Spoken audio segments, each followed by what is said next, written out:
नमस्कार, सखोल न्यूजमध्ये आपलं स्वागत. पाहुयात आजच्या ठळक घडामोडी. सांगलीमधील अयोध्या नगरी कल्पद्रुम ग्राउंडवर दिनांक 17 जानेवारी ते 27 जानेवारी दरम्यान रामकथा आणि नामसंकीर्तन सोहळ्याचं आयोजन करण्यात आलंय. यामध्ये परमपूज्य श्री समाधान महाराज शर्मा हे दुपारी 2:30 ते 6:30च्या दरम्यान मराठीमधून श्री रामकथा सादर करणार आहेत, तर सायंकाळी 7 ते 9:30च्या दरम्यान नामसंकीर्तन सोहळा रंगणार आहे. तरी या सोहळ्यात सर्व जाती धर्माच्या नागरिकांनी सहभागी व्हावं असं आवाहन श्री रामकथा आणि नामसंकीर्तन सोहळा समितीच्या वतीनं आयोजक ज्येष्ठ उद्योजक मनोहर सारडा यांनी प्रसारमाध्यमांशी बोलताना केलंय. पाहूया. आज या कार्यक्रमासंदर्भातील बोर्डाचं अनावरण करण्यात आलं. यावेळी माजी आमदार नितीन शिंदे, भाजपा किसान मोर्चाचे नेते पृथ्वीराज पवार, सोहळा समितीचे अध्यक्ष तथा समृद्धी इंडस्ट्रीजचे डायरेक्टर प्रमोद मालू, प्रमोद लाड, सुरेंद्र बोळाज आदींसह इतर अनेक पदाधिकारी आणि मान्यवर उपस्थित होते.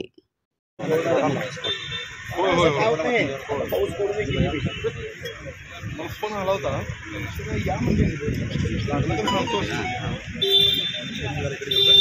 थोडस नाही काका येते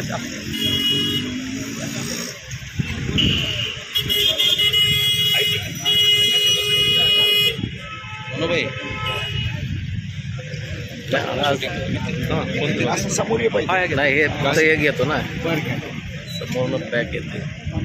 10 मिनिटं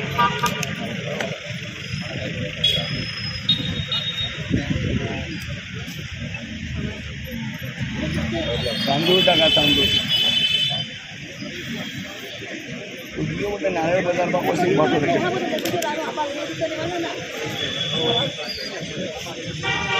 जय श्रीराम. तो बोलत नाही, तो हिंदूच नाही आहे. जय श्रीराम.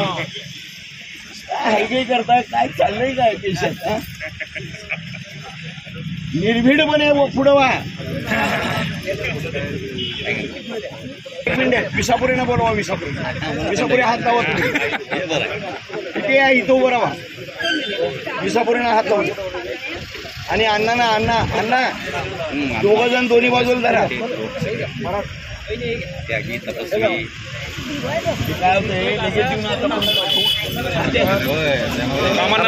थांबा 1 मिनिट.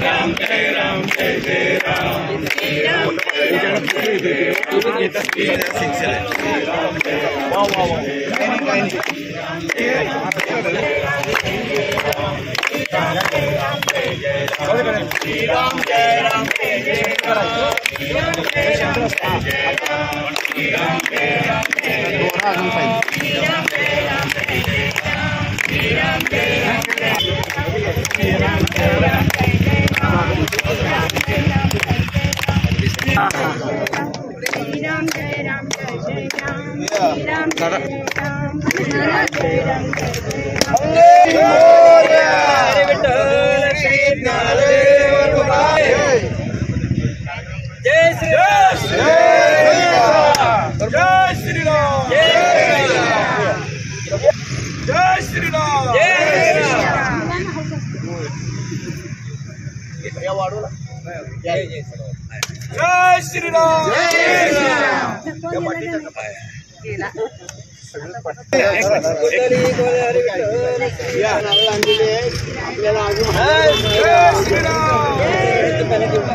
आपल्याला 1000 भर नारळ. जय श्रीराम.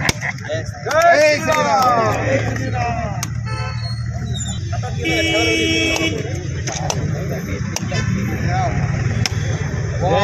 जय श्रीराम.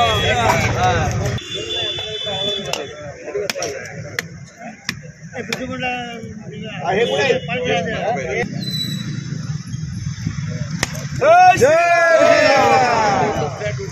मला नाही किशोर साहेब तुमचे. जय श्रीराम. जय श्रीराम. जाऊ तुम्ही.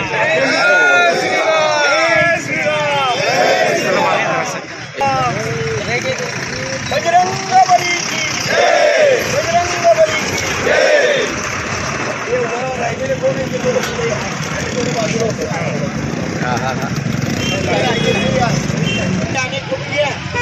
थांबा. प्रत्येकाच्या मनात असते. सुरेश किती आला?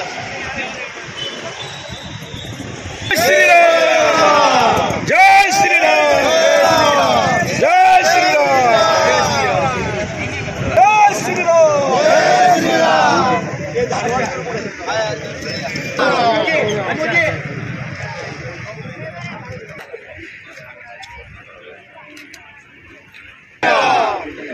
चला. आता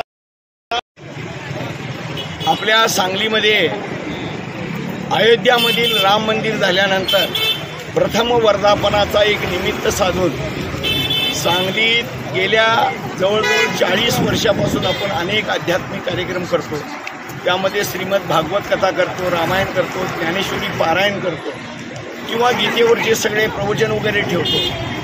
यंदा 2 वर्षापूर्वी आपण इथंच कल्पद्रुम ग्राउंडमध्ये श्री रामकथा वक्ता होते समाधान महाराज शर्मा, त्यांच्या अगदी मधुरवाणीतनं इथं मंत्रमुग्ध झाले होते आणि त्यांनाच पुन्हा आपण पाचारण केलेलं आहे. खूप मोठं आयोजन आहे. या मोठ्या आयोजनामध्ये गरीब श्रीमंत प्रत्येक जाती धर्माच्या लोकांना इथं प्रवेश पण आहे. सगळ्यांनी आलंच पाहिजे.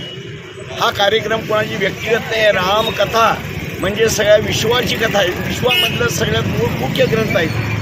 तर ह्या कथेमध्ये आपण सर्वांनी लाभ घ्यावा. खास करून रोज रात्री इथं अत्यंत खूप चांगले असे कीर्तनकार 9 दिवस येणार आहेत. या 11 कीर्तनकार येणार आहेत. 11 कीर्तनकारांच्या श्रीमुखातनं आपल्याला इथं रोज रात्री संध्याकाळी 7 ते 9:30 कीर्तन ऐकायला मिळणार आहे. कीर्तनाच्या बरोबर रघुनंदन महाराज तेरचे जे आहेत की त्यांचे जवळजवळ 200 टाळकरी आपल्या इथं भाग घेत असतात आणि ते येणार आहेत. त्यामुळं आपल्याला ह्या कार्यक्रमाचा एक वेगळाच महाराष्ट्रातला सगळ्यात टॉप कार्यक्रम म्हणून म्हणायला हरकत नाही आहे. सगळा समाज येणार आहे. खास करून पहिलं आहे की 17 जानेवारी रोजी तो ध्वजारोहणाचा कार्यक्रम आहे. त्या ध्वजारोहणाचा कार्यक्रम म्हणजे अगदी स्वर्गात आल्यासारखं वाटलं असा तो कार्यक्रम असणार आहे. दुसरी गोष्ट 18 तारखेला सकाळी राम मंदिरपासून शोभायात्रा निघणार. या शोभायात्रामध्ये संपूर्ण सांगली जिल्ह्यातील जेवढ्या हिंदुत्ववादी संघटना आहेत, गणेश मंडळ आहेत, तालमी आहेत, व्यायामशाळा आहेत, ट्रस्ट आहेत, सगळ्यांना मी आवाहन करतो की आपण पूर्ण तयारीनं त्या दिवशी 18 तारखेला ह्या रामाकरता 3 तास द्यायचे आहेत. आपण तिथं 8:30 ते 11:30 आपण मंडपामध्ये येऊ अशा पद्धतीचं पूर्ण प्लॅनिंग झालेलं आहे. त्यामुळे माझी सगळ्या असलेल्या भाविकांना, सगळ्या स्त्री पुरुष कोण काय असताना, कामगार असू देत, कोणी असू देत, सगळ्या जातीच्या लोकांना आव्हान आहे की त्यांनी ह्या कार्यक्रमाचा लाभ घ्यावा, सहकार्य करावं. आपली उपस्थिती ही आमच्याकरता अत्यंत प्रार्थनीय असणार आहे. त्यामुळे येणाऱ्या या हिंदुत्ववादी वातावरणामध्ये ह्याचा सगळ्यांनी साथ देऊन ह्याला एक प्रचंड ताकद द्या अशी सर्वांना विनंती करते.